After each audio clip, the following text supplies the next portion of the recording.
Episode 9? We are on episode 9. Holy shit, episode 9? Yeah. It's been a wild ride so far, and hopefully with our fans' help, we will keep it moving. All, 10 of you.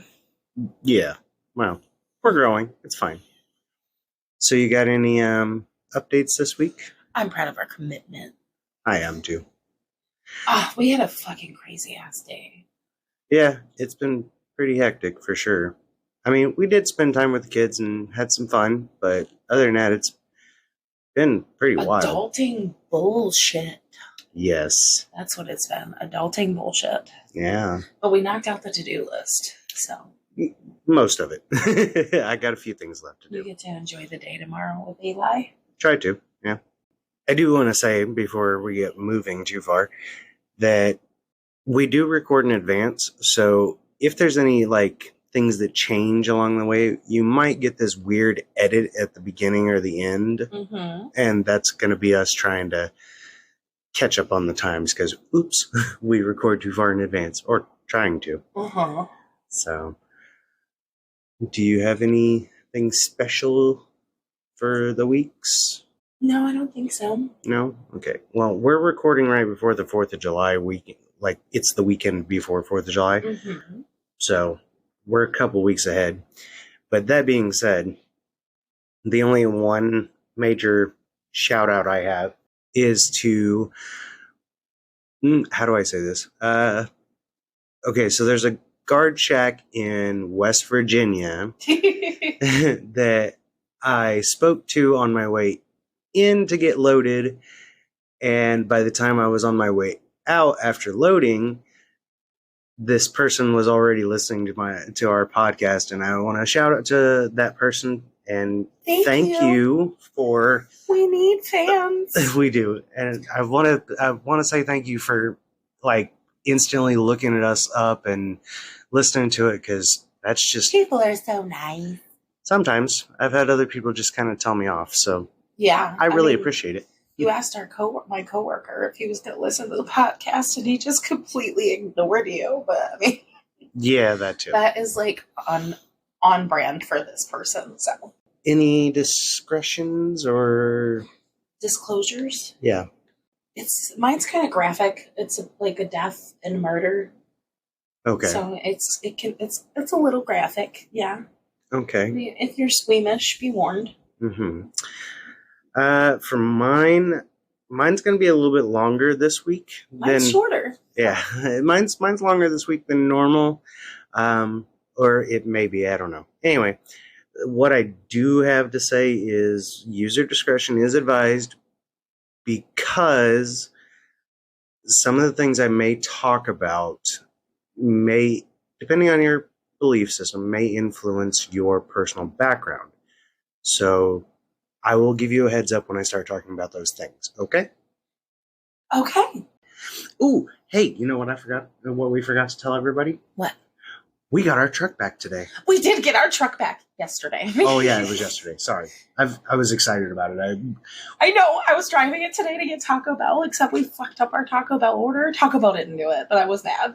And it ruined the whole experience. But I was so happy on the way to Taco Bell. I'm like, I missed you so much. To tell you something really funny, I know that Annie is at that age where she mimics things to make herself feel more accepted, but we've brought up several times in front of her while driving the rental car, while driving the new to us car that we've got, that we really miss the truck because of not only its technology and stuff like that, but its comfort. It's our truck. Yeah. And so we picked that truck out. Oh yeah, we went through a lot of effort to find it. Yeah. But Annie, and a lot of hell to get it. Oh yeah. But Annie has actually been you know what, Mommy? I missed the truck. A couple times now. So for her to see the truck, and she was so mad when we went to go pick it up, because she's still in a car seat, so is Eli. So she was so mad. Oh my God, and their car seats are so fucking, oh my God. To change them out. Yeah, it's a mess. Yeah.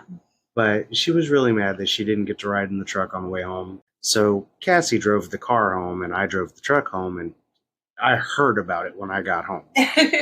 For any step parent out there, I just want to point this out because I've done this twice now.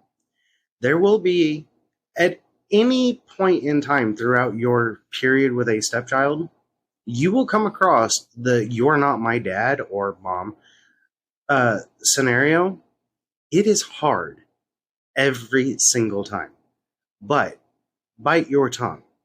I want every parent to know that goes through that situation, bite your tongue, because you say the wrong thing in that moment, you'll regret it for the rest of your life. I have done it once, said the wrong thing, and it came back to bite me in the ass years later. Not Annie, to be clear. No, it wasn't Annie. No, I've learned my lesson, and I've tolerated as much as I can, as hard as I can, and I've approached things a lot differently. What Stuart's really revealing about himself is that he likes MILFs. I mean, maybe. He's a serial MILF dater. Serial MILF marrier. Hold it. I didn't plan on getting divorced the first time, thank you. Anyway, that was my whole side rant. I'm sorry.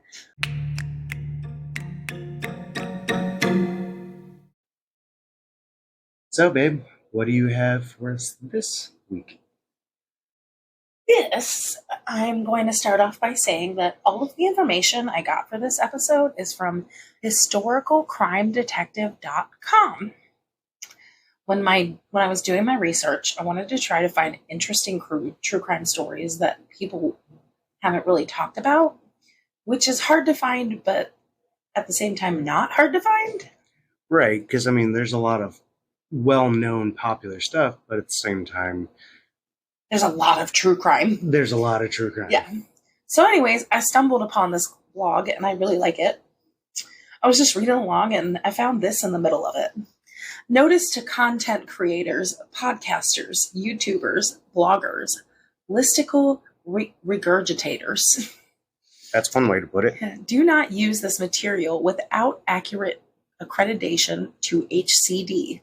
I'm tired of you acting like you did all your homework when you just grabbed it from this blog. That's fair. Mad respect to this blogger. Now, I'm also going to just read your shit on a podcast.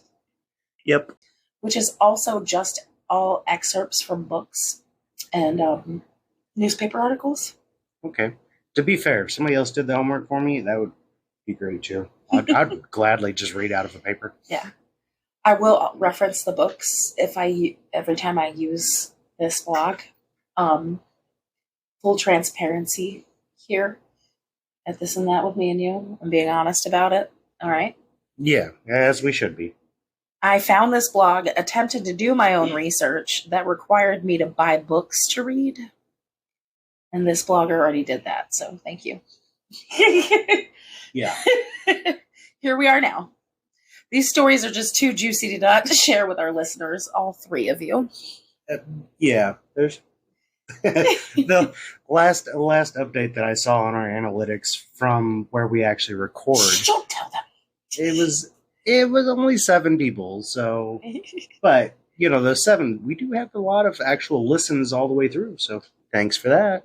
Appreciate it. So this story is found in a book called Palace of Death, a true tale of 59 executed murders by Captain of the Guards Humphrey M. Fogel, published in 1908. And it was republished by this website in 2021, which I would really love to get this book. Sounds interesting. The gentleman who wrote this book tells his inside accounts of actual executions from working in a prison. Ooh, this could be fun. Michael G. Schiller. Hopefully I'm saying that name right. An immigrant from Austria/Hungary, a saloon keeper of Youngstown, Ohio. I know where that's at. You know where everything is. Well, I travel a lot. Yes. His 38-year-old wife, Mary, had divorced him, and sent away $4,000. In today's money, that is $138,000. More than that, but I'm rounding. It's still a lot. Jeez. She sent that money to her former home in Hungary, and she had planned to move back there with her 3 children, Minnie, 12, Gustav, 8, and Fred, 4. Michael was the father of these children, and that money was to go towards her and her children's education and life back in Hungary. Late in the afternoon of June 1st, 1903, Michael showed up at Mary's house and demanded, quote, that she resume her marital relations with him, and that if she didn't, he would cut her heart out. Cut his heart out? Cut her heart out. If she didn't comply, that he would cut her heart out. Oh. I thought it was her yelling at him. Yeah. Michael was apparently drunk and had a history of drinking, hence the divorce. Okay. Mary escaped his grasp, ran out to the backyard to call for help. Michael caught her and held her while he stabbed her in the abdomen with a butcher knife and basically disemboweled her. Ouch. Yes. The neighbors saw the whole thing, ran to her assistance, but sadly they were too late. They pulled Michael off of her and held him down from running away until the authorities came. Anyway, that's a really gruesome story. It doesn't really specify if the kids saw it, but it does later say they were afraid of their father. As they probably should be. Yes. The interesting part of the story is not Michael's crime, though. Oh? Yeah. Michael was sentenced to death by the state of Ohio. He actually refused to relinquish custody of his kids so that he could try to use them to get his sentence changed to life imprisonment. Oh, here we go. Him doing that caused his children to be separated by sex and taken to different foster cares instead of being adopted. Early 1900s. Yeah. Different times. Anyway, Michael G. Schiller was executed on June 17th, 1904. He was the 13th man to be electrocuted by the state of Ohio. Ooh, lucky 13. An electrician had tested the chair several times that evening and pronounced it in perfect order. Was it a shocking experience? Schiller grew extremely nervous when he heard them testing the chair, and he had spent the evening pacing restlessly back and forth in the death cage. I bet he did. He refused all spiritual consultation. He would not be bothered with a preacher or a priest. He barely ate and refused any whiskey when offered. I don't understand that. He had maintained his entire time in prison that something would intervene to save him from the chair, and hoped that the governor would call at the last minute to reduce his sentence to life imprisonment. Uh-huh. He even had his daughter visit shortly before his execution and begged her to write the governor to plead for his sentence change. She refused and frankly did not want to visit him or be left alone with him.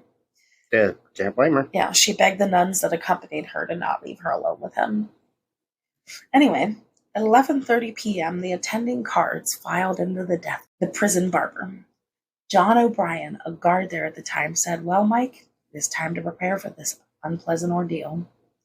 While placing a stool down in front of Michael and motioning to the barber to begin. Only then did Michael finally accept his fate. From then until midnight, Michael moved about as if in a trance, oblivious to his surroundings. If anybody's curious, the reason why the barber's there is because before electrocution, they have to shave your head. Yeah, they shave your head so that contact can be made perfect. Yeah. He finally got to the acceptance stage of the 5 stages of grief, it seems. Yeah, I would say so. Yeah. While this was happening, the supervisor of the prison's generator was doing his final test on the chair. Dun, dun, dun. He concluded all things were in order and the execution would be successful. Just as the clock struck midnight, the muffled tread of footsteps were heard within the outer corridor. In the next moment, the old death chamber door was swung open, revealing a crowd of 35 or 40 men formed in a semicircle around the chair to witness the execution. Ooh. At a nod from the deputy warden, the death march began. Michael Schiller appeared in the doorway, leaning heavily on the arm of Guard O'Brien. They quickly strapped him in. The death-dealing electrodes were placed on Michael's shaved head and calf. The black cap was drawn over his eyes. There was dead silence in the room. Warden Edward Hershey asked, "Michael Schiller, have you anything to say before the sentence of the court shall finally have been carried out?" Michael's lips moved, but no sound came out of them. The warden held his watch in his right hand. With his left, he reached for the lever. He pulled the lever.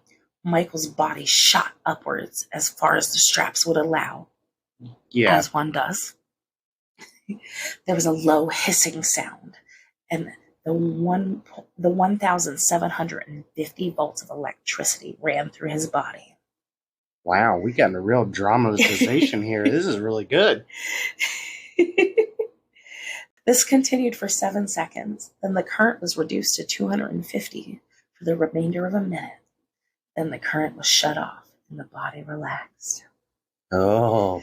Dr. Thomas, chief physician for the prison, examined the heart, pulse, and eyes. Then 5 other doctors did the same thing. All of them pronounced him dead. The crowd of spectators and the warden started to file out the death chamber. Good old Sparky. The guards loosened the clamps, and he lurched forward. A sigh came from his lips. A gurgling sound came from his throat, and then he gasped for air. Oh, hell no. He was straightened up in the chair and started to breathe heavily. Somebody shocked that motherfucker again. Saliva was falling from his mouth, and guttural groans were sounding through the chamber. Everyone was freaking the fuck out, man. Anybody get a Frankenstein feeling out of this one? Surviving did not mean shit for Michael Schiller's fate, though. Oh, yeah. All death warrants state the prisoner shall be executed until he or she is dead. Yeah. They had to do it again. But it was going to take about 2 minutes to assemble everyone. Oh, man. And for the power plant to get turned back on. During that time, it was said that Michael began to regain consciousness. Oh. At one point, throwing his head back as if making a desperate attempt to talk. So everything is a mess. People are scattering to get everything back in order to continue on with this execution. You know what he had to say? I gotta pee. Probably. Again, the lever was shot upward. Again, the 1,750 volts of electricity went scorching through his body. This time, the high voltage was continued for 15 seconds instead of 7.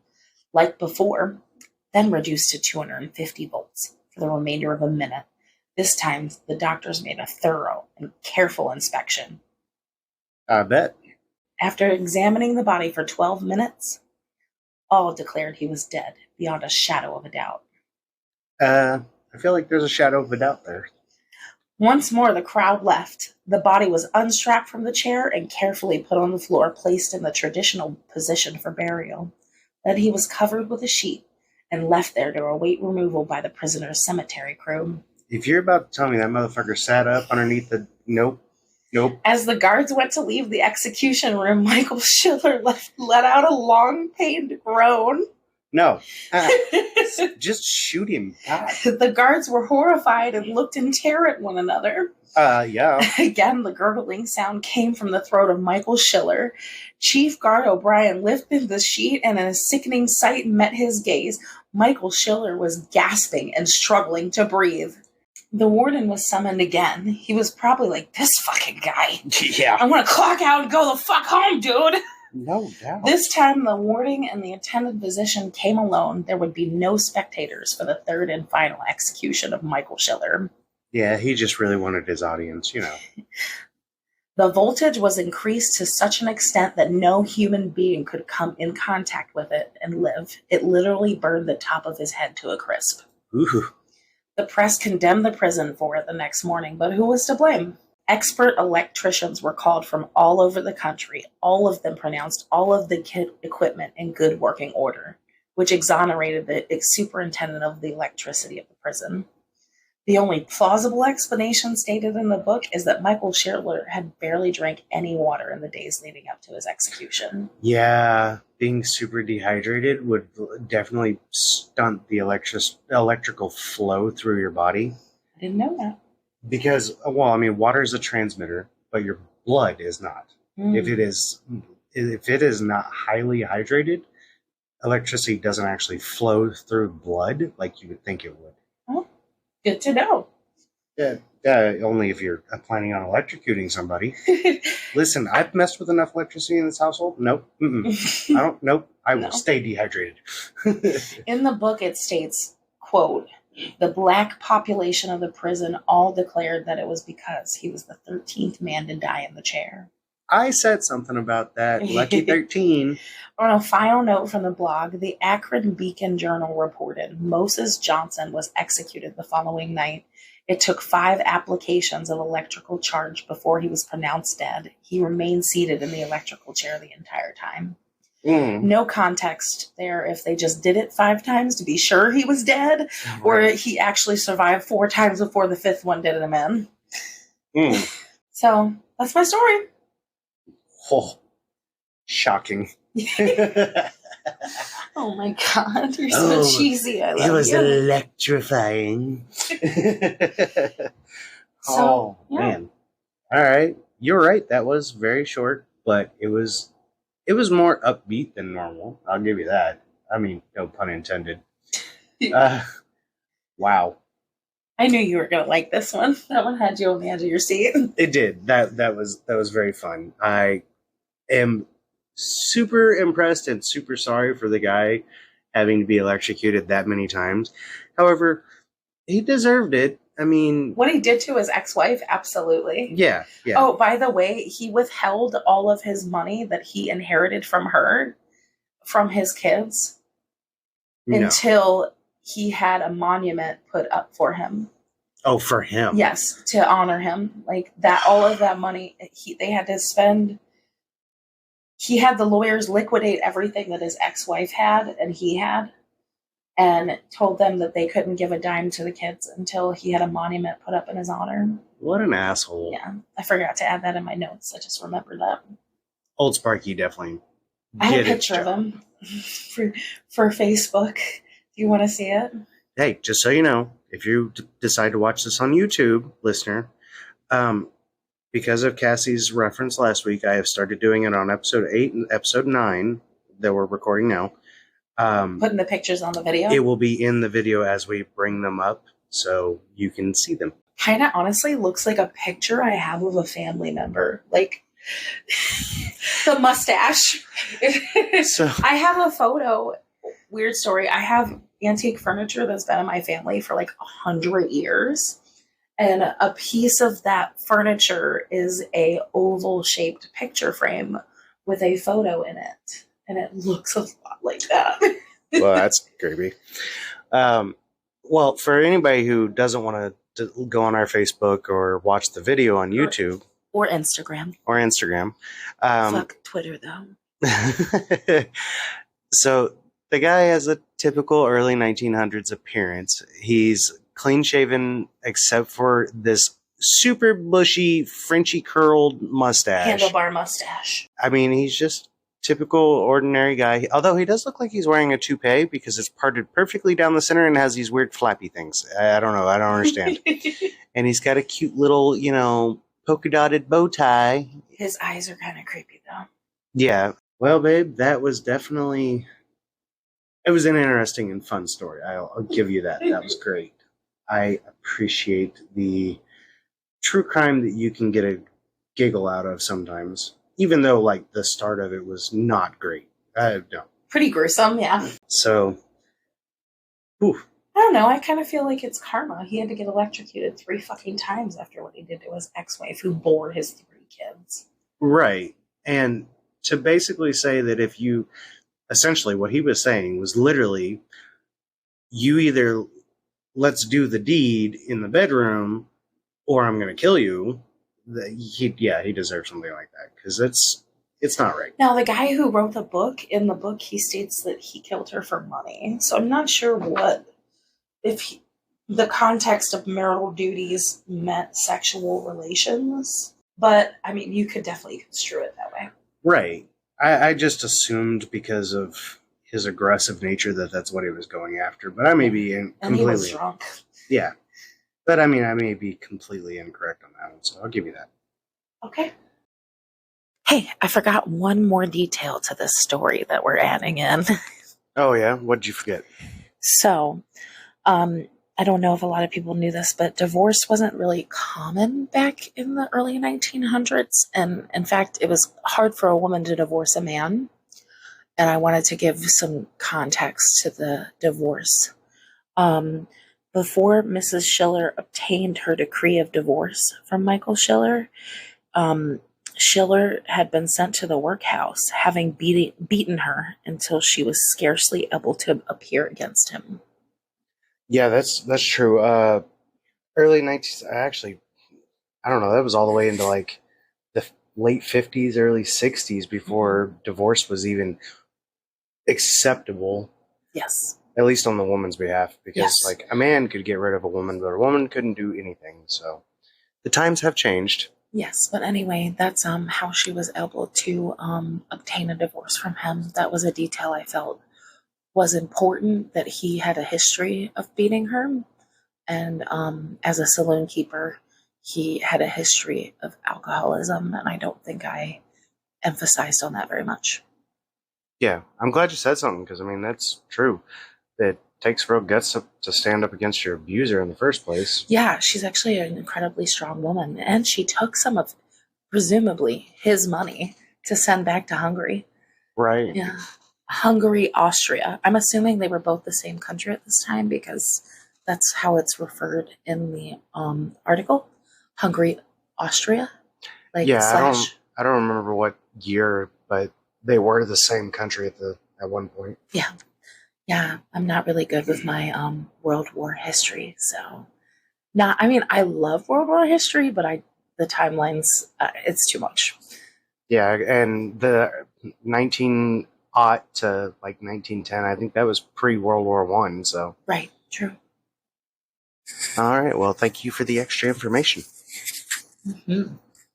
And the cat in the background. All right, well, that was something. Are you ready for mine? Lay it on me, baby. Let's get into some random facts for today. Let's do it, babe. All right. So the day that this releases, it will be July 17th. Ooh. Okay. On July 17th, in 1816, after 13 days at sea, 15 men of the French frigate, the Medusa, it's not Medusa, it's Medusa. Say French frigate 5 times fast. French frigate. Nope. that almost went bad. Anyway, they were found on a raft. The rest of the 151 crew had been cannibalized. Yeah.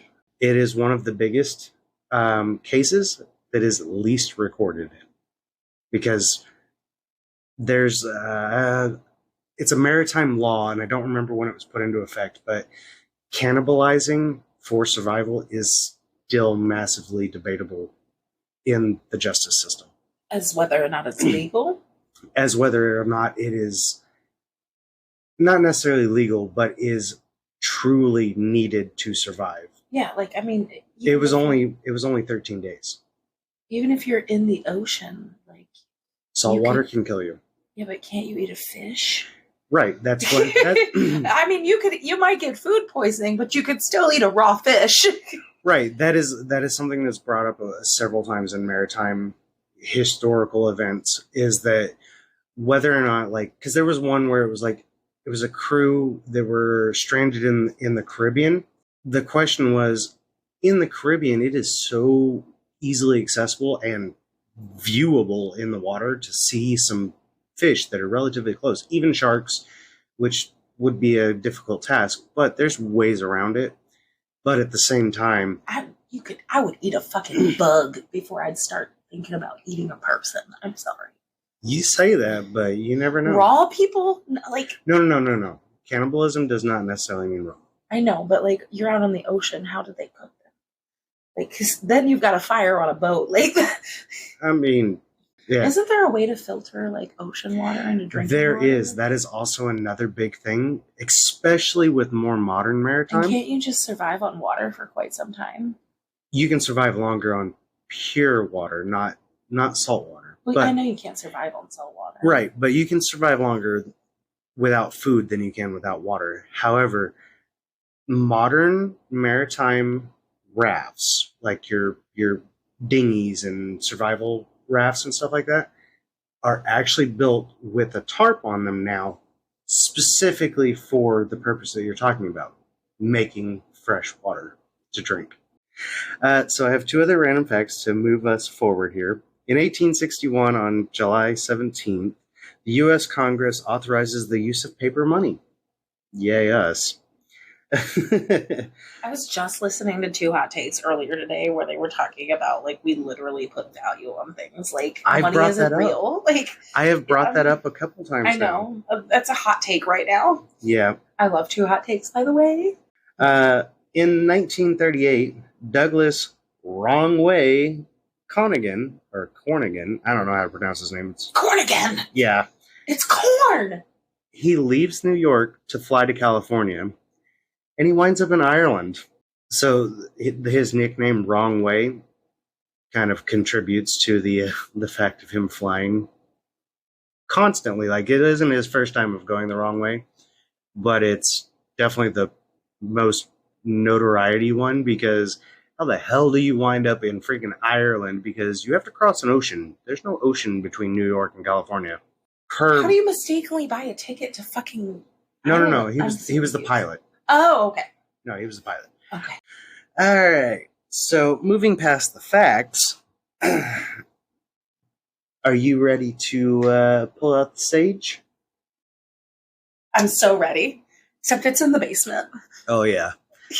So, for our listeners... Pause. Elevator music. For our listeners out there, I highly suggest, before listening to my segment, if you believe in this stuff, go grab yourself some sage, some black candles for protection, and some white candles for good vibes. Pause. Can we get those things? Hold on. Seriously. You want to know why? Guess what we're doing, babe? We're doing the Ouija board. No, seriously, I'm getting those things. Okay. She really did go downstairs and get the sage and candles. Ooh, side note for anybody. Black salt works really good at protecting too. And I'll get to that here in a minute. We're literally smudging the house right now. Yeah, Cassie's literally smudging the house and has a black candle and a white candle and some black salt on the table lit up. So I'm not bringing bad juju into my home. It's bad enough we have a Ouija board in the house. All right. Now that you've smudged and got us all protected and stuff, are you ready to dive into the Ouija board? Yes. Alrighty. So, a lot of the info I've got is from Robert Murch's research. He's a historian. Okay. And he did a lot of research on the Ouija board, its history, where it came from, all that good stuff. I have no idea where the Ouija board came from. You're about to be surprised. I know it was like, my parents bought it for me when I was a kid at like Toys R Us or some shit. The Ouija board is a staple of modern American pop culture. We see it in movies. Movies such as like the Ouija board itself as a movie, Ouija. Then you've got like The Exorcist had it in there. Mm-hmm. Witch Board is a movie, and so many more. And then you see it on paranormal investigation movies and TV and stuff like that, even YouTube. And there's tons of scary stories to tell at night kind of things that have Ouija board stuff. And more often than not, you'll see it in Halloween designs. Yeah. Because it's just a big connection to, the spooky time of year, because it is the talking board. It's how you reach spirits, supposedly. Honestly, I don't remember that coming up until like the Ouija board movie came out. Right. As being like part of people's decor, and t-shirts. I think, honestly, the Ouija board was just kind of something that was like kind of whispered and like a lot of people were afraid of when I was growing up. Right. There's a staple where it was a great thing. Then there's a downfall to the belief in spiritualism and all that stuff. And then there's a rise of it up again. It's an up and down, but we'll get there in a sec. Okay. Well, I do know from listening to, and that's why we drink, that the Ouija board is Beelzebub's favorite hangout, the Lord of the Flies demon. So I'll get there. Now, to describe a Ouija board to those who, I don't know, living under a rock or something, because for you not to know what a Ouija board looks like, it's a little confusing. I will say, there are people who have tried to recreate a Ouija board to do it on their own and have mistaken how it sets up. So be careful and don't do that, because it can cause some issues. But it's called a talking board or a spirit board, obviously.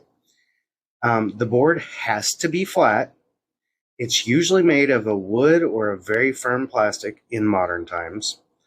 It's marked with the letters of the Latin alphabet. Be careful, because it has to be the Latin alphabet from A to Z, and the numbers 0 through 9. Like Spanish alphabet has CH, has LL, has N with the little tilde on the top. Gotcha. That's what it's saying. Don't use those. It also has the words yes and no at the top, hello and goodbye somewhere around the bottom of the board. Goodbye has to be on every single board. Absolutely. I know that for a fact. You have to say goodbye. You have to say goodbye. Hello is on some, not all. There's a sun and a moon, and there's a particular order that they go in. I didn't write it down on here because I didn't want somebody to try to make their own, because things go bad. Yeah, don't make your own. Just buy it from like Walmart. Yeah, because you can literally find it in the toy section. Yeah. Or Amazon if you don't want to leave the house. Right. Because that's where we got ours. And sometimes it'll have other, quote, mystic graphics around the board, which all that really means is that it's got like stars and little shapes that are sometimes Wicca related or whatever. It's just to make it fancy. Mine glow in the dark. Right. See, there's some fancy ones for you. The planchette, which is a French word literally meaning little plank. It's a triangular or heart-shaped, like little piece of wood or plastic, depending on the board, because it matches the board usually.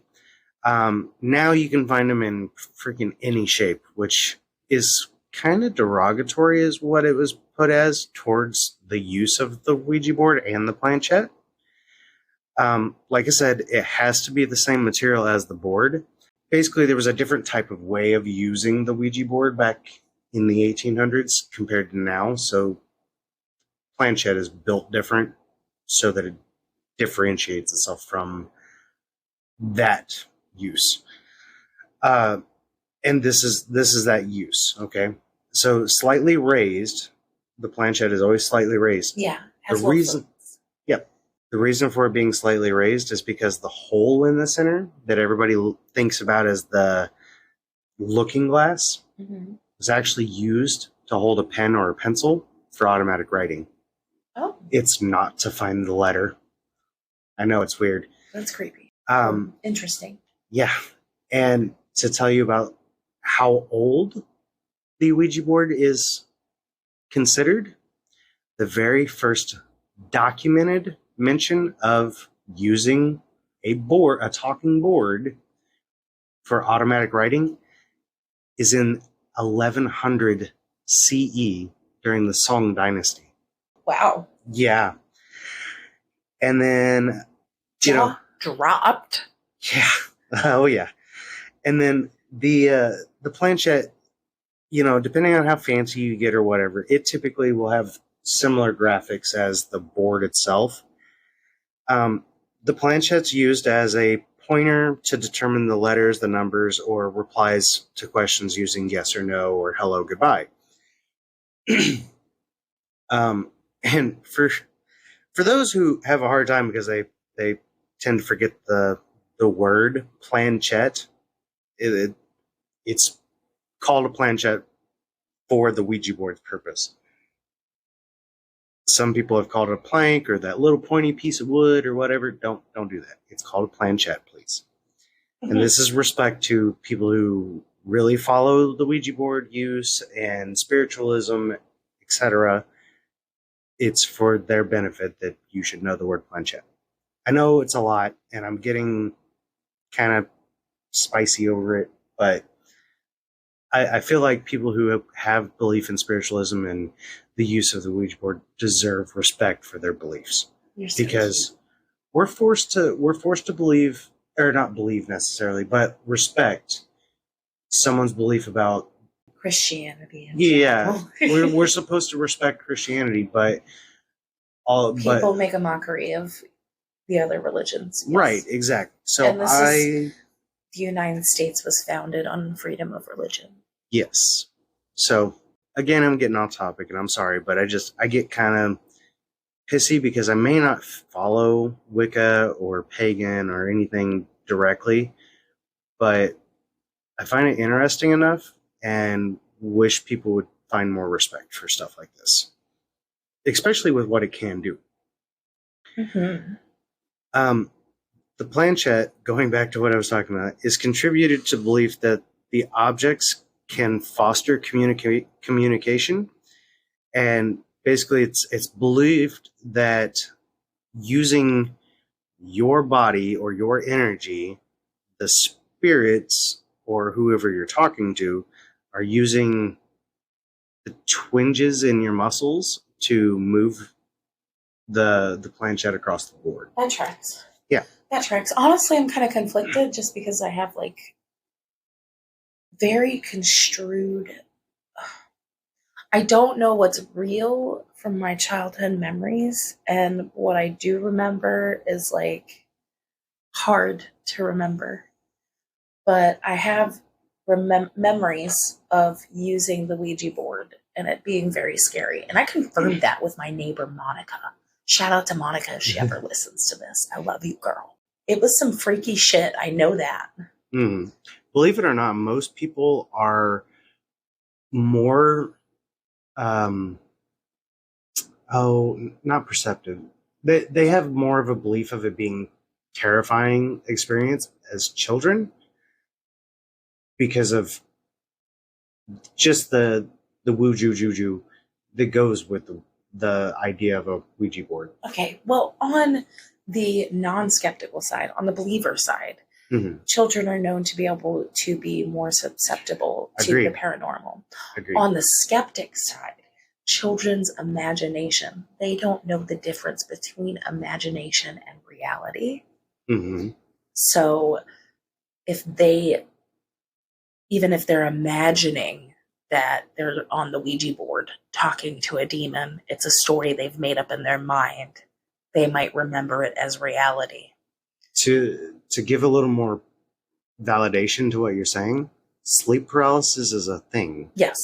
It is scientifically proven that it happens. The demon, quote, shadow monsters, quote, whatever else that people see while they're in sleep paralysis, it may be a figment of imagination, but most people see the same one. The Hat Man, which I want to get into later. All right, so let me get into this real quick. No. Because before you go messing with a Ouija board or any form of the seances or attempts, okay, there's rules to using the Ouija board. Now, is the crystal thing with the yes or no on it, where you hold the crystal necklace That's above a whole different thing. It's the pendulum. Is that what it's called? Yeah. It's a pendulum. Okay. Some people say it's like the same thing. It works in the same fashion. Okay. But they're two different seances. Okay. Let me get into the rules. Okay. Just let me work through my 7.5 pages of notes. All right. So for people, because let me just be honest, Cassie and I had to research the rules of a Ouija board just because we knew there were rules before attempting to use it. Which, what we did was really stupid, but we had fun. We had fun. At least we didn't do it in the house. We have to do that. Tell that story sometime. Before we even get into the history of it, okay? Okay. Is you have to pick a very quiet place and set the mood, quote unquote. There's a reason, because you need to focus. If you're inside, you need to turn off all distractions. That's your TV, that's your radios, that's your Amazon devices, your music, whatever. Just turn everything off because you need to focus. And it is highly suggested never, ever use a Ouija board inside your home. If it is a place you reside, even including a hotel room, if it is somewhere you feel like you're going to sleep for the night, don't you dare use a Ouija board there. Okay? Okay. You need to cleanse the area to remove all negative energy. That's smudging using sage. That's using the white candles, black salts, black candles, etc., etc. There's plenty of stuff you can do and look up to clean the area. You need to very clearly state that you are cleansing the area of all negativity as you're lighting the candles and saging and stuff like that. Oh, yeah. You can actually use water with table or sea salt as a cleansing thing. Mm-hmm. You pray over it or meditate over it, and then you sprinkle it around the area. Say out loud, with the salt and the water, I cleanse all negativity. Okay. Then you place the board on a flat surface. Make sure that you can sit comfortably while you're reaching the farthest point on the board from you. And the person using it with you also needs to be able to reach as far over as they can while still being comfortable. There's more reasons for that. And then you need to light candles. A lot of people contribute lighting candles to like black magic and stuff like that. It's not true. Actually, lighting a black candle is for your protection. Mm-hmm. Lighting a white candle is to encourage positive energy throughout your communication. Lighting a blue candle is to encourage communication itself. And a purple one is to enhance your psychic ability, your third eye. All right, so after you've lit your candles, you need to burn some incense. Mm-hmm. Frankincense is really good smelling. At least that's what I've been told. I've never used frankincense. But you can continue to burn sage. Frankincense smells pretty good. I've used it like oil and candles. Oh, okay. Yeah. Kind of smells Christmassy. Oh, okay. You can continue to burn your sage, though, that you've been wafting or doing, cleansing the area. You can continue to let it smolder, just as a continued protection, so to speak. You need to turn off the lights or at least dim them as low as you possibly can so that you have like basically only using candlelight to see the board. Yeah, that was my problem where we were because I literally was afraid of the dark. Yeah. Because we were using a Ouija board and I'm like, no, I need a fucking flashlight, Stewart! I'm fucking scared! Yeah, we'll tell you about our experience here shortly. Because that's the first and only time I've used a Ouija board, okay? You should be able to see the board clearly, but only via the candles. Now, when you're ready to, quote, play, you must have 2 or more people. It doesn't work with one person. If somebody tells you that they can run a Ouija board by themselves, they're wrong. Because there has to be a connection between 2 people or more. The more people you have playing, the better. Now, once you've got your 2 or more people, you need to find a person that can take some notes for you. Because obviously trying to figure out what word is being spelled out, and it's a very long word, and you need somebody to write the letters down. Yeah, because you're supposed to be focusing. Well, yeah, of course. And sometimes the spelling process could be extremely slow, especially like once you start getting some communication. Like, not everything is just snap your fingers and boom, we got words. Right. So you need to try to form a circle around the board. If only 2 people, you need to be directly across from each other, not side by side, not, catty corner. You have to be across from each other. I don't know why. It just says that's the rules. Rules are the rules, damn it. But rules are meant to be broken, not in the case of a Ouija board. Now, at this point, each player, quote, needs to place an index finger and a middle finger on the planchette. I've seen so many people try to put basically their whole hand on it. No, it's just the index finger, your pointy finger, and your middle finger. Yeah, I remember that from playing it. Like, it's like one finger. Plus, because you're supposed to do it in a big group, so you have to have room for everybody to be on it. Yeah, aside from the having room, it's because your touch on the planchette is supposed to be as minimal as possible. Yeah. So you're not the one influencing. Yeah, because you don't want to. Also, you want to have like some weight for the. Like, you don't want to have your weight on the planchette. Then the spirit can't move it. Right. Exactly. Yeah. All right. So after you've got your fingers on the planchette, you need to start at the letter G, because that's essentially the very center of the board. Then start making a figure 8 to start the process. This could be like horizontally, so essentially the infinity sign, or vertically, it doesn't matter, but it needs to be a figure 8 to give that looping sensation to start the process. Then you need to pick someone as the one person to ask questions, because if now the moment someone is uncomfortable with what's being said or anything, you need to end it then, because once you're uncomfortable, things can get shady. Yeah, we got the fuck out of there. Yeah. Well, yeah. Now you can take turns though. To be fair, I was uncomfortable the moment we got there. I was just. It took me a minute. Yeah. Now you can take turns if you want, but make sure only one person is asking questions at a time, because I don't know, it could be confusing to the person trying to listen.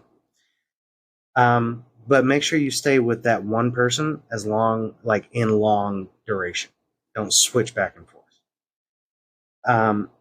Of course, stay skeptical to any and all responses, because whether it's your friend playing a trick on you or something responding to you, not everything is an exact answer and not everything's a smart answer. So just be wary of what you learn. Yeah, and I don't think I've ever really read anything where spirits are very matter of fact. No. They're pretty cryptic. Cryptic or vague. Yeah. Now, most important thing though, make sure you place the planchette on goodbye. It has to end on goodbye when you are done, and everyone must say goodbye, because this closes the portal, quote unquote, to whoever or whatever you may have been talking to. And it also prevents anything from following you home, because, nobody wants that creepy ass shadow man to follow you home. Yeah, also, I really believe in, words have meaning, not even necessarily special spell words, but just saying it has power. Right. We were, when we were leaving that place, we did, a little mantra of things not following us home. Yes. Because we were creeped the fuck out. And I don't think we should tell this story, because I think we should do our research on that place and do an episode on it and then tell the story. Or maybe I'll do my research on that. How about this? I will say this fact about it. I don't want to say where we went, because of the time we went. We weren't supposed to be there, and I didn't find out until after we left. So this is true. But I do feel like we should tell them some minor experience of it, because, again, it's my first and only time using a Ouija board. Mm-hmm. All right. I still want to do a story on that place. Okay. I'd gladly. Now, there are some definite do nots for a Ouija board. Never, ever, ever, ever, ever, ever, ever should you be rude or disrespectful to anything or anyone you are speaking to, because that could end badly. Unless you got a demon on your back. Because fuck that guy. Well, you don't want them to make your life hell. Just saying. That's true. Don't be mean to demons. You should be cautious. You should be, if you feel like you are crossing a quote demon or bad or evil spirit or whatever the case may be, you should be firm, but don't be disrespectful. Be firm in your intentions. There you go. Firm in your intention that, like, hey, you are not allowed to follow me. You are not allowed to harass me, whatever. But don't be rude or disrespectful about it. Also, don't ask about your future. Deaths, relationships, whatever. Because in most cases where people have found out via a Ouija board that the exact day or way that they're going to die, they were so over paranoid about it that they caused their own death. Don't ask for this spirit to show themselves either. Never ask for them to show themselves, because you're just inviting them to leave the board and become part of your physical life. And then they have goodbye doesn't mean anything. No. This includes asking a spirit to make a noise or say move something in the background. Don't do that. So many of these horrible experiences are because somebody did that. Yeah, that makes sense. Now, if the spirit's doing that on their own, you should be really cautious on what's going on. Because if it's doing it on its own, you have bigger problems. Yeah, you should probably leave. Well, I'm not going to say get the fuck out, because that's a big one for a lot of people. Yes, you should probably find a way around it, but there's alternatives to figuring out what's going on. And in a lot of cases, just me ranting, in a lot of cases, it's just you renovated or you change something, because human nature, we don't like change. But there's so many spiritualists that will tell you, if you just tell them, you're welcome to live your life here, but this is my space and I deserve my respect. You typically don't have an issue after that. So, who's to say? Okay. But you ready for a little bit of history of it? Mm-hmm. Like I said, this is a long one. The exact origin and date of the Ouija board is unknown. Objects resembling a Ouija board have been found dating as far back as 551 BCE in ancient China. They've claimed that Pythagoras, Pythagorean theorem, used it to enhance his studies. This is in Greek text. He was a weird guy that didn't like beans. That's what I know about him. I don't like beans either, so... There's also connections to ancient Rome, and there's an account of using a board to predict the next king. They were hanged for treason, and the successor's name was executed abruptly. Like, they went and found the person who was supposed to be the next king and off with his head. Sounds like royal families. It does. Yeah. Now, there's a form of spiritualism that has been present around the world since before the Victorian era. It's sensationalized in the 19th century, especially in the U.S. They were I've heard a lot about that. Big advocates for the board. You want to know some really interesting people in history, for U.S. history, that were advocates? Mary Todd Lincoln. That tracks. And Sherlock Holmes that author. Also tracks. Sir Arthur Conan Doyle. Fun fact about Sir Arthur Conan Doyle being a big spiritualist guy, Houdini himself sat and argued with Sir Arthur Conan Doyle. Yeah, Houdini was super against spiritualism. He was wanting to prove that all of these people were frauds. Yes. And like, it actually got him into a big ordeal because he went after one lady in particular for a long time. Yes. Yeah, actually, Bailey, my favorite. Oh, yeah, Bailey Sarian. On that, yeah. Yeah.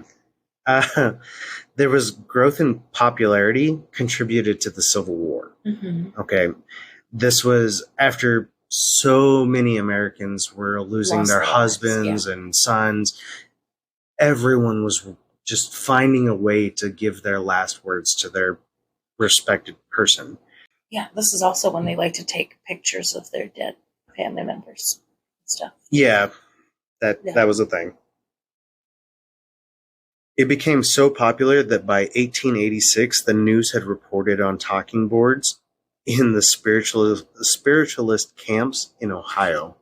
Like, it was a whole area you could go. You just knew that you were going to find a Ouija board.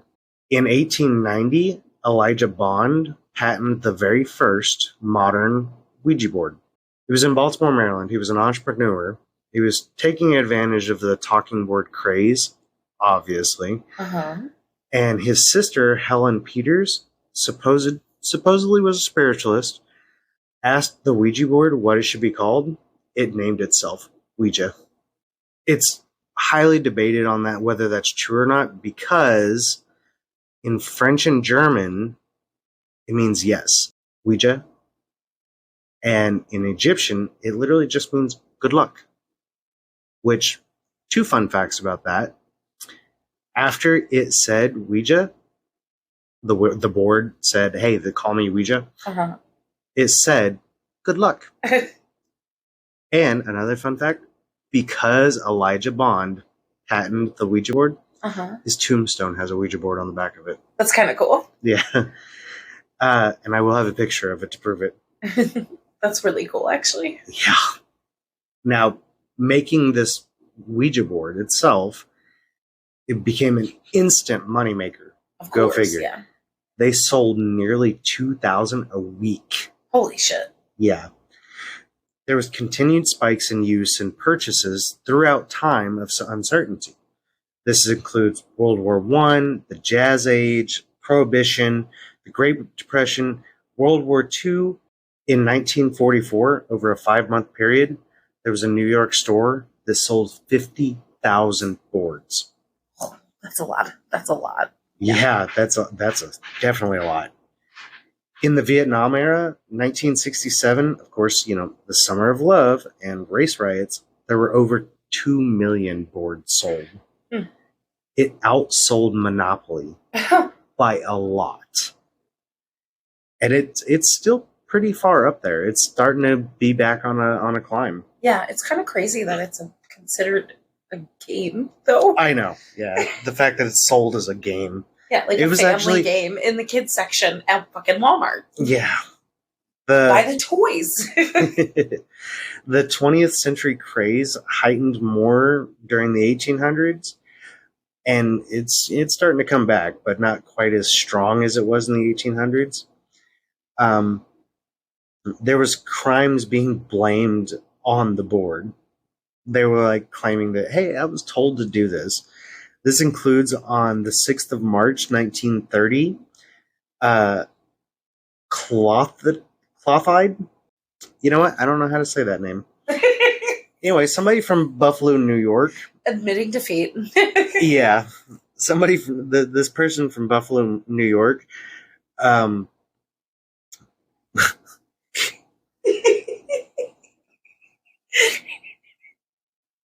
This person from Buffalo, New York was murdered by their girlfriend, Lilla Jimerson. Can't say that one either. Nope. Lila? Is that? No, it's Lilla. Okay. I do have that part down, but Jimerson? I don't know. And their acquaintance, Nancy Bowen, they, when arrested for the murders, or the murder, I should say, they said, the board said she was a witch responsible for my husband's death, so I had to kill her. That's pretty crazy. Yeah. And then on the 18th of November, 1933, Ernest Turley, while playing with her mom, 15-year-old Maddie is told told by the board to kill Ernest, so her mom Dorothea can marry a man that would make her happier. Interestingly enough, they're like the cops are kind of suspicious, like, oh, you were playing with your mom when you were told to kill your dad so your mom could be happy. Yeah, that's sus. Yeah, a little bit. Mm-hmm. In 1983, a 16-year-old Bunny Dixon. Bunny. Yeah. Great name. Mm-hmm. Was told by the board that her 25-year-old boyfriend and 4 others to leave Florida, join a carnival in Virginia. So they did, or attempted. The money that they needed was obtained by killing and robbing motorists on their way. Yeah, it's messed up. And thankfully they were caught after literally the first person. That's good. Yeah, so they didn't even make it out of Florida. They just, like, I think it said that they were in Tallahassee. And I was like, okay. I mean, near the border. Yeah. In 1955 in London, Michael McCollum convinced Michael Eridge to play. When the board spells kill, McCollum reaches over, stabs Eridge to death. Just reaches across the board and just stabbed him. That's crazy. Yeah, and that was his excuse when he was caught. He was like, the board said kill him, so I did. But all it spelled out was kill. Yeah, he could have been spelling something more. Right, you know? Like, killed by such and such. You know, like, God, you cut him off. Yeah. I mean, again, be patient and have somebody write down the word. Kill. Kill. In 2012, an unnamed teenager stabs their lifelong friend in the chest. Why? The Ouija board told them to do it? Ouija board told me to do it. Yep. That's fucked up. And thankfully, the friend survived and was able to confirm that the board told them to stab them. But why would you still do it? Some people firmly believe in it. I don't know. There's several. If a Ouija board told me to stab someone, I'd be like, that's funny. I'd probably chuckle because I'd be like, that's fucking weird. Yeah. We should leave. Right. Now, there were several more cases that were reported, but they include some very violent animal cruelty, so I didn't want to include them. 1973's The Exorcist changed the non-harmful opinion of the Ouija board. So, up until this point, up until the 70s, the Ouija board had been thought about as like a way to communicate with those of past. Because of The Exorcist and the satanic panic being at its all-time high during this point, the Ouija board quickly became associated with witchcraft and the devil and bad juju. Now, speaking of, you ready for this one? Gee, you brought it up. I wanted to finish it. The most common demons that are associated with the board, Zozo. Now, before I continue, after having said that name, and this is why I asked you to pull out your sage and your protection, anything you got. Because just speaking that name... And bring him in this fucking house. Damn it, Stewart. I'm lighting the sage back up. No, it can't bring him in your place, but it can interfere with your life if you aren't aware that it can interfere. I don't know. It's kind of backwards. But that particular demon, also called the sex demon, because they're known for a lot of sexual assault cases after having used the Ouija board, and a lot of poltergeisty shit. So just be aware of that. Yes, I said the name, and I do apologize, but I want you to be aware that it is a possibility that it could interfere with your life, and because you're aware of that, you are instantly more on guard. So just keep that in mind. Light your fucking sage. Yes. the demonic animal, that's just what it's called. Actually, Ed Warren, Ed and Lorraine Warren, warns about this particular demon. I don't know why. They just said, look, if you use the board, this fucking thing is going to mess with you. Which kind of explains a lot on our way back from the trip, to be fair. Yeah, I definitely have to tell you about the end of our... Yeah, we did drive down that road. Yeah, I don't feel like that road was a whole thing. The 13 Curves in Syracuse, New York. I feel like that's a lot of trick of the eye kind of thing. But anyway, get there in a minute. Beelzebub! Here it is. Lord of the Flies. Actually is not Satan. There's a lot of confusion. I thought Beelzebub was Satan. The reason why Beelzebub is typically interchangeable with Satan or Lucifer or whatever is because there's so many references to flies and death and stuff like that, even in the Bible, when pertaining to Lucifer's presence. But Beelzebub, that demon itself, is the Lord of Flies. Mm-hmm. So just wanted to clear that one up because who knows, maybe they get offended.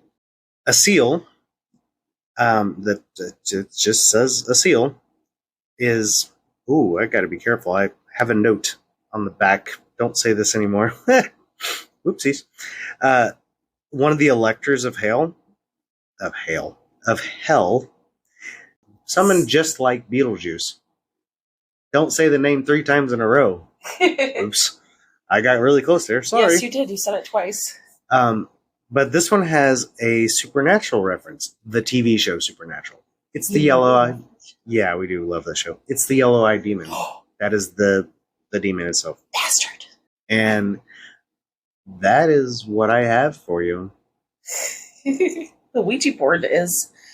Listen, I know we kind of just gave you instructions on how to use it, but don't. And a little history. I mean, do if you really are interested, but don't do it at home. And don't do it based off of our instructions. Actually do your research. Right. I'm not saying that we lied about anything. Just do your own research and be educated. The rules that I posted on or read out loud to you, those come from 18 different spiritualist sites, and they all say almost verbatim the same thing. And I verified this in a book that we downloaded, which was called The Rules of the Ouija Board. Mm-hmm. They almost say the same thing verbatim. So just point of reference is be cautious, whether you believe or don't believe. Find it funny that somebody wants to try it. Be respectful to the person that wants to do the experience and anything you may be talking to. Now, to tell you about our experience, which, like I said, is my first and only experience with the Ouija board. Yeah, and I did it when I was like middle school age. But I grew up in a very Christian home, so it's very firm. Don't do it. So I was curious, and now that I'm with a more open-minded person in my life, I really wanted to try it. We went out to this place, and since Cassie's going to do her research on it, I will just say we went out to this place. And we, the first time we went, we didn't go to the right place, actually. We wound up sitting in the gravel and didn't get anything. It was a creepy fucking place, though. It had a creepy vibe to it. But we didn't get really anything on the board or anything, but we did have this really weird experience with a dog howling in the background. Because I tried to record the session too. Yes, this dog was like making some odd howling noises, and we couldn't figure out where the sound was coming from. And we left because of that, and because we couldn't figure out where we were. And then I was like, "Fuck that! Let's look at the map and figure out where it is." We drove like 2 hours to go do this. Right. But the creepiest part of it was literally the second we put the planchette on goodbye, the dog stopped. Yeah. Everything stopped. And the creepy part about that is, like, where the sound seemed like it was coming from was, like, deeper into the fucking woods. Yeah, it did. Not near where the houses were. Yeah, it did give a creepy vibe. And then So on our second round, we found where we were supposed to be. And this place is like an old factory that has a dark history. Yeah, and we'll leave it at that. It's just the ruins of this factory. Yeah. And it's scary as fuck. Yeah. So since she's going to be doing a thing on this, we'll just leave it pretty vague. But during part of my investigation of it, before we even pulled out the board, when we actually found the place where we're going, I again recorded it. And one of the first things I say once I start going into the physical area is, I feel so cold right now. Like I can see my breath. Yep. And I stated, because I'm holding my phone, which has the temperature, active temperature at the time, that it was like in the 60s. I shouldn't have been able to see my breath. No. But I could, everywhere around me. And I got this weird sensation that I was being followed, that I was being watched, and there's like a tunnel area. And Cassie gave me a hard time because I made us turn around and leave. But I had more of a concern about the physical environment than I did what I thought I saw at the end of the tunnel. She just doesn't believe me. So anyway, because it was leaking a lot of water and stuff. And I was like, I don't feel comfortable with that. But I did think I saw something looking out at us. Yeah, I just refused to believe that because I was too fucking scared. So right. I was just like, shut the fuck up. Shut up. Don't say things like that or I'm going the fuck home. Because as soon as, just in the woods before getting to that place, I was fucking freaked the fuck out. Just my fucking whatever. My gut was telling me to fucking run out of there. I don't know. Maybe it was the fucking hike that literally made me nauseous. Yeah, that's possible. That was rough. Oh my God, that was a steep ass fucking hike to get there. Oh yeah. But yeah, maybe it was partially that because I'm a fat bitch and I have asthma and I was literally oh my God, I was gasping for air. Stewart stopped and was like, "Are you okay?" Yeah, it was bad the first time. Yeah. Second time wasn't quite as bad, but first time was rough. And the fact that I was willing to go through that again for you. I know. It's special. Because I was scared shitless, yo. To be fair, she won't even watch scary movies or listen to creepypasta kind of things unless I'm home. No, fuck no. I'm afraid because I'm home 5 days a week by myself. There's correlation after using this, so give me a second here. So anyway, when we pulled out the board, this is where my whole thing about the black salt comes into play, because we bought all this protective stuff just because we wanted to be super cautious, err on the side of caution. Put the black salt right on the board and put a little bit around us because we didn't buy a big thing of it. But I put a small pile on the board. Nothing. We couldn't even get the thing to move. We didn't have any sensations, nothing. And I don't find myself being a sensitive person to these kind of things. But I tell you what, I felt like maybe the salt was doing a little too much. So I wiped the salt off the board. Instantly got the chills. Yeah. And so we started the session back up. Trying to get whatever communication. I have Cassie recorded saying, I really feel like there's somebody standing behind me. Uh-huh. And I made the stupid mistake. I asked it to fucking make noise. Oh, yes, you did. Because and then it made a fucking noise. It did. There was a bush, not too far from us. And, I thought I heard something, but, we're out in the woods. It could have been natural. It could have been a breeze that I didn't feel, whatever. I will give any logical excuse. It's fine. Yes, please do. The one logical excuse I can't come up with is why that the can, a aluminum can of any variety, because there was beer cans and shit like that. There was hella trash at this place. Yeah, which is really very fucking rude. pissed me off. Yeah. But the logical excuse I can't come up with is why that the can hit me on my back and then toppled to the ground. And I didn't try to react to it because I knew it would freak Cassie out. But when it hit the ground, she about pissed herself. Yes, I did. Yeah. So we got a few responses on the board, and we hadn't done any research on the place or anything, so we didn't have any validation. And then we got back to the truck after closing the session out and discussing me not feeling comfortable anymore. Yeah, because you physically felt ill. Right, yeah. I started feeling like oh my God, I dry heaved for a solid 20 minutes on my way out. Yeah, you did. It was awful. I didn't physically feel ill at any point. I just felt like the vibes were off, man. Yeah. The vibes were fucking off. And I did not want to be there at all. I'm just a very scared person. I don't know. It's just my nature. I don't know. I think I have too much of a logical brain to be that terrified of things. I love the paranormal and creepypasta and, anything off the wall like that. I kind of feel like Fox Mulder, that I want to believe. X-File reference for those who aren't of age. I got it. But I nodded my head. Yeah, but I want to believe. But I feel like there's too many truly logical excuses for what could have been happening. Right. But I can't explain what happened. A can hitting you in the back. A can hitting me in the back and me dry heaving even though I didn't feel sick. And I typically don't get sick or even act sick. Even when I am. He doesn't. Let's not talk about my appendix rupturing. Oh, no. Let's fucking talk about it. I'm just kidding. That's a whole other story. Yeah, that's a whole other story. So, anyway, we get about that shit. Yeah.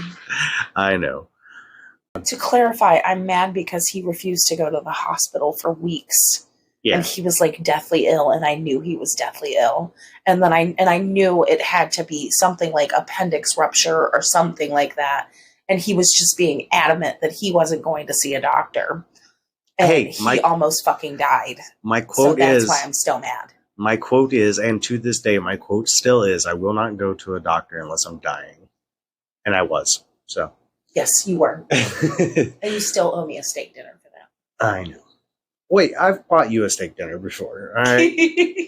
Anyway, so after we get back to the truck from our Ouija board experience, we start heading to another environment because we were doing like a whole Halloween.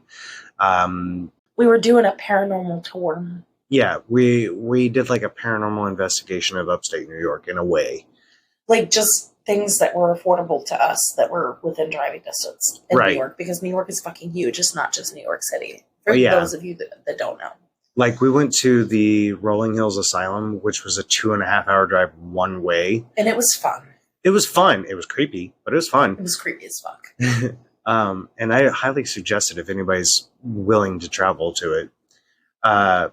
Anyway, on our way to our next adventure of the night, I literally had to pull off on the side of the road and ask Cassie to drive. I couldn't breathe. I felt like something was ripping my spine out of my back. Mm-hmm. It was god awful. And she wound up going to a gas station or something that we had to search for one that was open. Yeah. And got me some Tylenol, and I wound up dry heaving that up. Yeah. It was a terrible night. But the correlation to it, for later on, I had night terrors. I've never had a night terror before, and I've never had a night terror since. I had a night terror involving Annie and Cassie. And this is the kind of person I am. I didn't say shit to Cassie about it until later when she forced me to say it, because she's like, I know something's wrong. You won't talk about it. What was going on? Mm-hmm. But I woke up and knew I was about to scream, so I prevented myself from screaming. It could not because I was scared, because I was pissed what was happening in my dream. And I sat up and I was heavy breathing. It woke Cassie up. She was scared shitless why I jumped up in bed. Yes. And I was just it was just a dream. It was just a dream. It was just a dream. Uh-huh. And she's like, are you okay? I'm like, yeah, I'm fine. It was just a dream. And I'm going to go downstairs and get myself a drink of water or something. And she's like, okay. She kind of rolled back over. I don't know whether she went to bed or not. But here's the thing I didn't tell you. And I want to tell you now because it's been long enough. Oh, Jesus Christ. So you know the Dodge sign that you got me? Yeah. Which one? So there's like a old-timey arrow-shaped Dodge sign. On the stairs? Yeah. It was used as a nightlight in our non-lit fucking hallway. Yeah, our stairwell doesn't have any lights. It's fucking weird. But yeah, anyway. Anyway, so prior to my night terror and after using the Ouija board, I have moved that sign back into place several times. Okay? Yeah, I remember you mentioning that. Yeah, I mentioned it to you.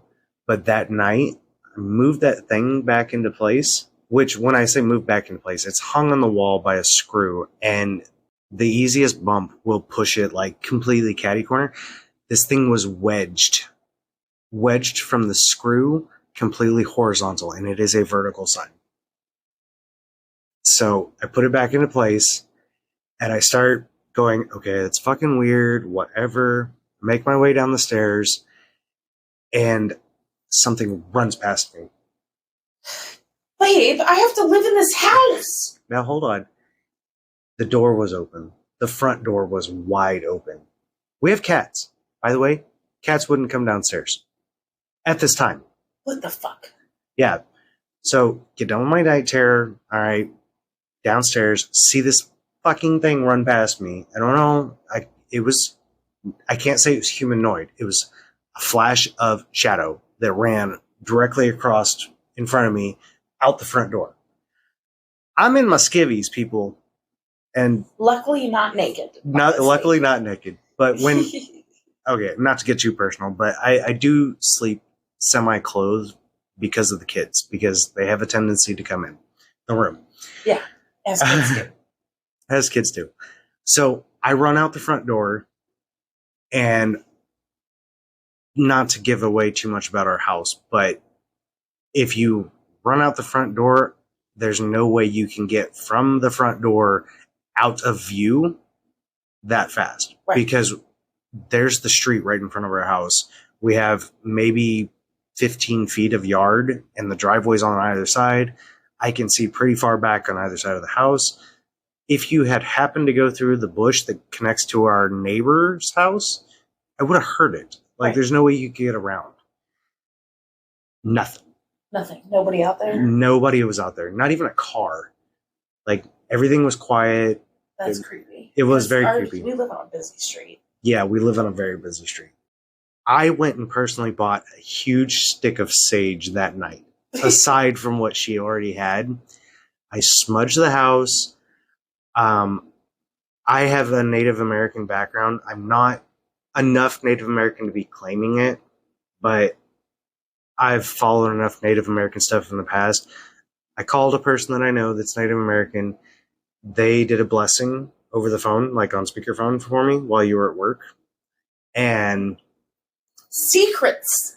The secrets. You knew I would be scared. I would be fucking scared. I'm scared now. I don't want to go to bed tonight. I knew you wouldn't stay another night in this house if I told you. But I want to tell you now that it has been, the house has been blessed. I was told to get certain little charms and stuff, and because you're a rock collector, you haven't even noticed that there's certain types of stones that are to ward off bad juju that are laid all the way around the border of the house. So I've done my due diligence after having my only night terror ever in my life. And it was pretty bad. I don't even want to get into how bad it was. Hate you. But I did my due diligence, and I kept it from you to keep your sanity. Yeah, because I have to live in this house alone 5 days a week. Yeah. I literally will run upstairs in the middle of the night when I come down for a snacky because I'm scared. I'm scared. I don't know why I'm so afraid of this stuff, because I love it. I know. I feel the contradiction there. Yeah. I'm fucking, yeah. I don't know. Maybe it's my flight or flight.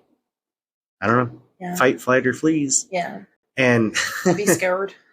And Cassie has this thing about Michael Myers, and one of our very first dates was on Halloween. Yeah. We went to a fright house, and she got cornered by Michael Myers. And I'm just fucking giggling my ass off because I found it hilarious. Of course I would get cornered by Michael Myers. Every time I go to those Fright Night things, those haunted houses, I get cornered by him. The best part about it is I watched him leave from behind us to get in front of us in a sneaky route. And so I knew it was coming. Fuck you.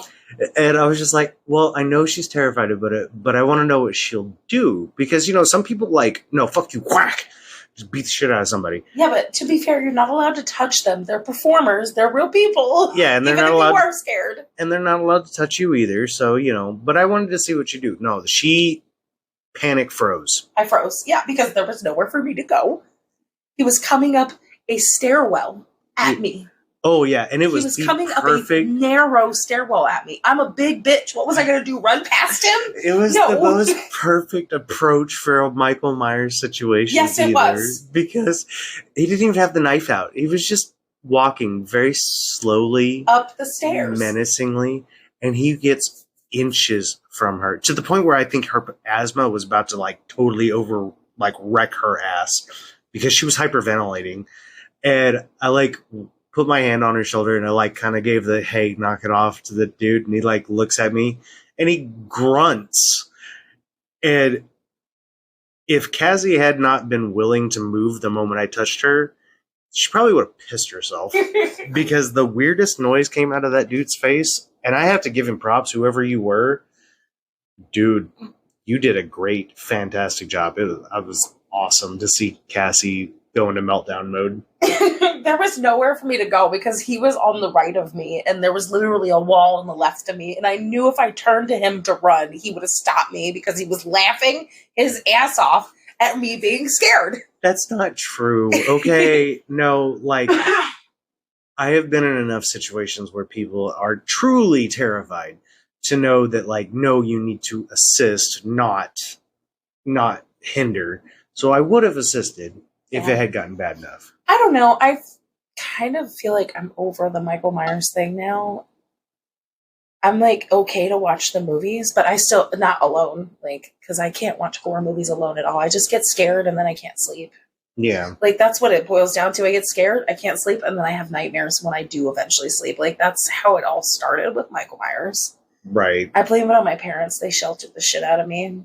But yeah, the Michael Myers thing, a friend of mine in grade school invited me over to the house, and I'd never seen a horror film other than Nosferatu. Right. And, which isn't really even a horror. The original Frankenstein movie and stuff like that. You've told me countless times that your parents were insistent on the classics, not my dad liked to watch horror. the Blob. My parents thought that they were just violence for no reason, modern horror films. Right. They Sorry, cat had to move. Yeah, and my mom is kind of squeamish about the gore, so. I know a lot of people, my mom won't watch horror movies. Yeah, so. I'd never seen anything like that before, and it was freaking the one that everybody says is the dumbest Michael Myers movie ever, and I can't remember what it's called. It's not the H2O one, it's the Resurrection. Yeah, the one where he's in space. Oh no, that's Jason. Never mind. Sorry. No, it's in he chops someone's head off and it literally flies down the stairs. I don't know. Oh yeah. Yeah. God. Oh crap. They were in his childhood home, on a reality TV show. Mm-hmm. Yeah, I know. That's what. Yeah, that one. I couldn't even walk by a Michael Myers mask in a Halloween store. Jeez. But when Jamie Lee Curtis kills him in one of the most recent ones, I don't think I've seen the most recent one. Yeah, I don't remember what it's called. I don't know. But those ones are really good. But I also love Rob Zombie, and I think that's kind of what helped me get over it because I had to see anything he makes. So. Hey, do you know why Jamie Lee Curtis was the spokesperson for Activia? Why? Michael Myers scared the shit out of her. I knew that joke. I was looking at him, judging him for bringing that joke up. All right. Well, I think we've overtalked. Yeah. Yeah. So, all right. Well, that was my segment, and I appreciate that yours was really genuine, short, and genuinely easy enough that it, we're not thinking about this days later, going, "Why the fuck is this a case. Why is this? Why is this that? Yeah. So the fact that it was just like, dude wouldn't die. Yeah. I thought it was kind of funny. It was. That was great. So that is what I've got on the Ouija board and my experience with it. Our I mean, it was but it was my only. So that scared the shit out of me. Yeah. I'm glad you're home tonight, at least, to cuddle me to sleep. Right. Tell them where they can find us, babe. All right. Well, we can find. Nope. You can find. Well, you can find us anywhere you find podcast. So, I mean, literally anywhere now. Spotify, Apple, Music, Google, Amazon, all of it. Yeah. And that's all under This and That with me and you. And we're on YouTube. Now. Videos included. I mean, well, not true videos, but you know what I mean. We're not filming ourselves. We don't want to do that. Not anytime soon, no. Not unless the public demands it. Right. And at this point, I don't feel like the public's going to demand it. So yeah, we're ugly fuckers anyway. You don't want to see us. We are also on pretty much all social media platforms. Except Twitter. We're older, don't want to. So just deal with it. Fuck Elon Musk. Yeah, well, that's not my reason for it. Anyway. But we do have Facebook. We have our TikToks, which we do our weekly quote unquote advertisement for. It's kind of a small synopsis of each episode before they come out. Plenty of people are watching those and listening, but you should find them if you want to. And then let's see. I know we do have Instagram, but we got to work on it.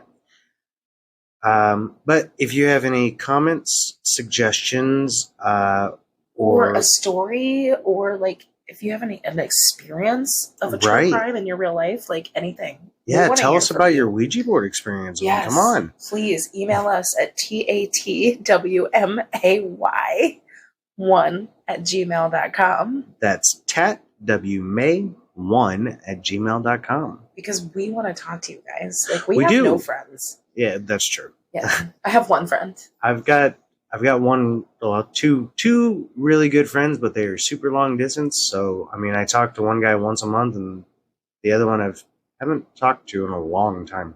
Yeah, I have like 3 friends. I'm not gonna lie. I have like 3 that aren't long distance. Right. So I mean, yes, absolutely. We want to hear from everyone. And I haven't gotten any emails yet. But just remember, I'm a truck driver. I will do my best to get to every single email. I check them sometimes, too. Yeah. Cassie does the social media side for sure. You can message us on that, too. I promise we double check everything. I do a lot of the Facebook stuff just because I'm more tech savvy. But Cassie checks most social media because she's on her phone. Facebook and everything daily. Yeah, she's on her phone a lot. Fuck you. And I checked the email. I work really hard at my job. I know you do. I just want to give you a hard time about it because when you're home, I feel like that she panics when she can't find her phone. Yes.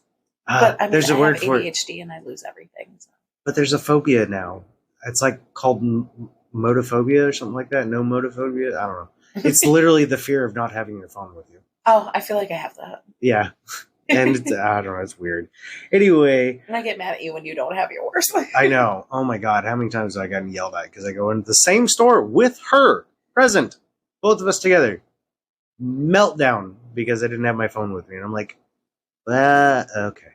Because we lose each other in the fucking store. You don't lose each other. You just go do something and think I can't find you. AKA, we lose one another. I don't lose her. Anyway. So please reach out to us with anything. And like, share, comment, subscribe. Rate. Whatever else comes with social media these days. Do it all. We need it all. I mean, and if you don't like it, you don't have to announce your exit. That's true too. Yes. It's not a flight. Nope. I actually fucking know this word. Oh, yeah? You forgot the word of the day, Stewart. Listen, I know. Gallivant. Oh, okay. Yeah.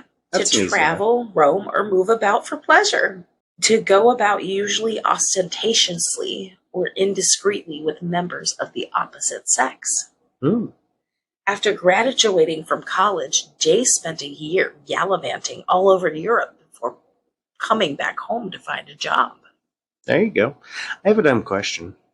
Why is it the definition has harder fucking words in it than the word? I know, right? Did you know? Back in the 14th century, gallant, a noun borrowed from the French galant, denoted a young man of fashion. By the middle of the next century, it was being used more specifically to refer to such a man who was attentive to and who had a fondness for the company of women. In the 1600s, this ladies' man sense gave rise to the verb gallant, to describe the process a paramour used to win a lady's heart, and to gallant, I think, became synonymous with to court. Oh. Etymologists think that the spelling of the verb gallant was altered to create gallivant, which originally meant to act as gallant. Nowadays, gallivant is more likely to describe wandering than romancing. Right. That's weird. That's a weird transition through time. Yeah. Now, I want to say, I bought that calendar for you. Okay, She literally has a calendar that is a word of the day because she wanted to learn bigger words and be smarter and use my brains. Right.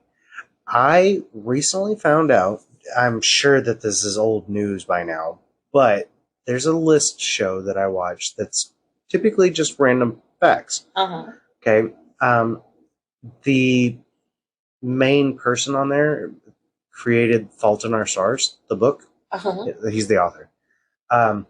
They have a calendar of their own for random facts, and I plan on getting one of those for next year because, let me tell you, finding random facts of the day that don't just pertain to war history is really hard because you come up with this big list and it's random facts, but there's only so many of them. Right. And the shit that I know doesn't come up until we bring up a topic because, it's that trigger in the back of your mind where it's like, oh, I remember. Yeah. And is that fucking even true though? Right. That too. Yeah. Fact check myself. Yeah. So, which I do a lot, by the way, because some of the stuff that y'all miss editing, which, by the way, if we ever do not live, but, well, yes, live too, but YouTube videos of ourselves, the first couple you're going to see a lot of our fuck ups. Because I'm not doing all that right off the bat. We don't know how to edit shit. We don't have software. Like, we're literally doing this on Bluetooth mics. My mic's sitting on top of my steel cup. Yeah, and so, we're sitting at our dining room table, and that's why you hear the ice machine. Yeah, we're just trying to have fun though. That's the background is rough, and living in upstate New York, we don't have central air, so I've got a freaking window AC units that are going in the background. Our children sleep to different things, like Eli sleeps to womb sounds, which is literally the only thing he will sleep to. Agreed, yeah. And it's kind of disturbing because it's a heartbeat in fluid. Like you can hear the swooshing and a heartbeat. It's kind of and I think it's kind of weird that he's like well over 1 year old and he still won't sleep to anything else. Now, okay, to be fair, like he's a lot like I am. If I'm the passenger in a vehicle, you can forget me being awake. Right. I will pass out in a car. Eli will fall asleep to a heavy bass song. So I think it's also the thumping feeling for him. Because, listen, we turn the volume up on his device so that it'll drown out anything throughout the night. And because Annie will get up and make loud noises just to wake him up. Yes. But Annie sleeps to the Beatles or Queen or Genesis. It's a thing. Yeah. Well, I mean, from infancy, we always played music for her. It was just something we did. And one of the cutest things ever, one of the first songs that either child was ever sang was Bohemian Rhapsody by Queen. Yeah, by me. Yep, Cassie did it because don't ask me to ever sing a song because I don't know the lyrics for shit.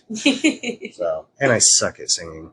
Yeah, I sing to the kids all the time. You sing the ABCs too. I was gonna say the only thing I sing ever is because this shows my age because apparently it's not how you do it anymore.